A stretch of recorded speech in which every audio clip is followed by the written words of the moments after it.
የኢራኑ መሪ ሙታጃብ ሐሚናይ በከባድ ቁስለት ላይ መሆናቸው ተገለጸ።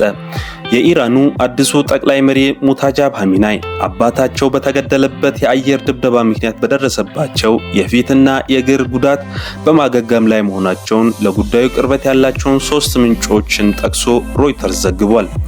እንደ ምንጮቹ ገለጻ የ56 ዓመቱ ሙታጃብ ሐሚናይ በቴህራን መሃል በሚገኘው የጠቅላይ መሪው ግቢ ውስጥ በተፈጸመ ጥቃት ፊታቸው እንደተበላሸ እንዲሁም አንድ እግራቸው ወይም ሁለተኛው እግራቸው በከባዱ እንደተጎዳም እየተገለጸ ነው።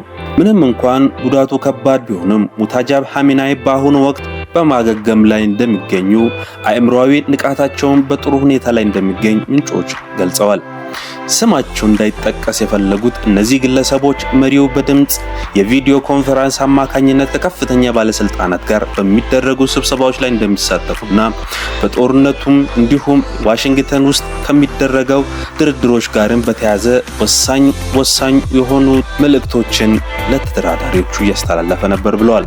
በከፍተኛ የፖለቲካ ቀውስ ውስጥ ያለችው ኢራን ይህ የጤና ሁኔታ መረጃ የወጣው ኢራን ላለፉት 10 ዓመታት ካጋጠማት እጅግ አስቸጋሪ ከሆኑ ወቅቶች በአንዱ በምትገኝበት ወቅት ነው።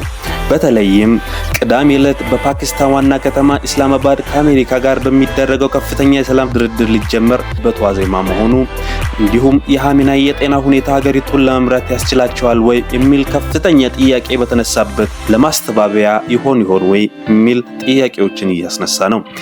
ከመጋቢት 8 ቀን አውሮፓውያኖች አቆጣጠር ጀምሮ ማለትም አባታቸውን ተክተው ጠቅላይ መሪ ሆነው ከተሾሙ በኋላ እስካሁን ድረስ ምንም አይነት ፎቶግራፍ፣ የቪዲዮ ምስል ወይም የድምጽ ቅጂ ለህዝብ ይፋ አልተደረገም።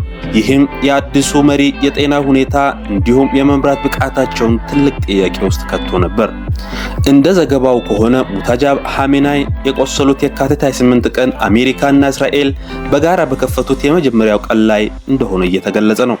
በዚህም ጥቃት ከ1989 ዓ.ም ጀምሮ ሀገሪቱን ሲመሩ የነበሩት አባታቸው አያቶላይ ሐሚናይ ተገድለዋል። በተጨማሪም የሙታጃብ ባለቤት አማቻቸውና ሌሎች የቤተሰብ አባላት እንደተገደሉ ይታወቃል። የኢራን መንግስት እስካሁን ድረስ የመሪውን ጉዳት መጠን በተመለከተ ይፋዊ መግለጫ አልሰጠም። ሆኖም ግን በመንግስት ቴሌቪዥን ላይ የቀረቡት ዜና አንባቢዎች ሙታጃብን ጃንባዛ ወይም በጦርነቱ ከባድ ጉዳት የደረሰበት ሰው በሚል መጠሪያ መጥራታቸው ጉዳቱ ከፍተኛ እንደሆነ ፍንጭ ሰጥቷል። የአሜሪካው መከላከያ ሚኒስትር ፒት ሄጌስ ባለፈው መጋቢት 13 ቀን በሰጡት መግለጫ ሙታጃብ ሐሚናይ መቁሰላቸውና መልካቸውም ሳይለወጥ እንዳልቀረ መናገራቸው የሚታወስ ሲሆን አሁን የወጣው መረጃ ይህንኑ የሚያጠናክር ሆኖ ተገኝቷል። በኒውዮርክ የሚገኘው የኢራን የተባበሩት መንግስታት መልእክተኛ ቢሮ መሪው ምስል አለመታየት ስለ ጉዳዩ መጠን ለቀረበላቸው ጥያቄ እስካሁን የሰጡት ምላሽ የለም።